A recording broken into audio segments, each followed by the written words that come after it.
কালি যেহেতু আছিলে international women day আৰু ইণ্টাৰনেশ্যনেল ওমেন ডেৰ লগত সংগতি ৰাখি আমাৰ মাজুলী মহিলা আৰক্ষীসকলে ৰুট ৰানিং এতিয়া মানে ৰুট ৰানিং কৰিব এতিয়া আমাৰ হোৱা নাই আজি হ'ব এই ইণ্টাৰনেশ্যনেল ওমেন ডেৰ লগত সংগতি ৰাখি আজি যিহেতু পালন কৰিছে এতিয়া মই আপোনালোকক দেখাম সকলো ৰেডি হৈ আছে ৰানিং কৰিবৰ কাৰণে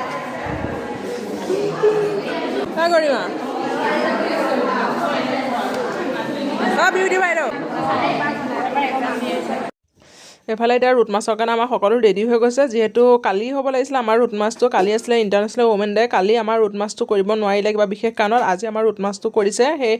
নাৰী দিৱসৰ লগত সংগতি ৰাখি আজি ৰুট মাছটো কৰা হৈছে যিহেতু আপোনালোকে গমেই পায় আমাৰ এতিয়াও বৰ্তমানো আমাৰ যোন নাৰীৰ ওপৰত যি অত্যাচাৰ অবিচাৰ চলি থাকে সেয়া এতিয়াও বহুত মানে বেছি হৈ আছে সেয়াকে আমি ইয়াত প্ৰতিৰোধ কৰিব লাগিব তাৰ ওপৰতে আমি সকলোৱে সজাগ হ'ব লাগিব সকলো আমি নাৰী শক্তি আমি নিজে নিজক সবল কৰিব লাগিব আৰু নিজে স্বাৱলম্বী যেতিয়া আমি হ'ব পাৰিম তেতিয়া আমাৰ যি নাৰীৰ ওপৰত অত্যাচাৰ অবিচাৰ চলি আছে সেয়া দিনে দিনে কমিছে আগতকৈ আৰু কমি যাব আৰু আমি ভাবোঁ অনাগত দিনত আৰু কমক এতিয়া আগতকৈ বহুত কমিছে আৰু আমি নিজে নিজক যেতিয়া সবল কৰি ল'ম তেতিয়া নাৰী শক্তি আৰু যেতিয়া সবল হৈ যাব তেতিয়া আমাৰ নাৰীৰ ওপৰত চলা অত্যাচাৰ অবিচাৰ সকলো কমি আহিব আৰু সকলো নাৰীলৈকে মোৰ ফালৰ পৰা আন্তৰ্জাতিক নাৰী দিৱসৰ দেৰিকৈ হ'লেও বহুত শুভেচ্ছা জনাইছোঁ সদায় আপোনালোকে সুস্বাস্থ্যৰ অধিকাৰী হৈ থাকক সবল এগৰাকী নাৰী হিচাপে সদায় জীয়াই থকা আৰু নিজকে স্বাৱলম্বী কৰি তোলক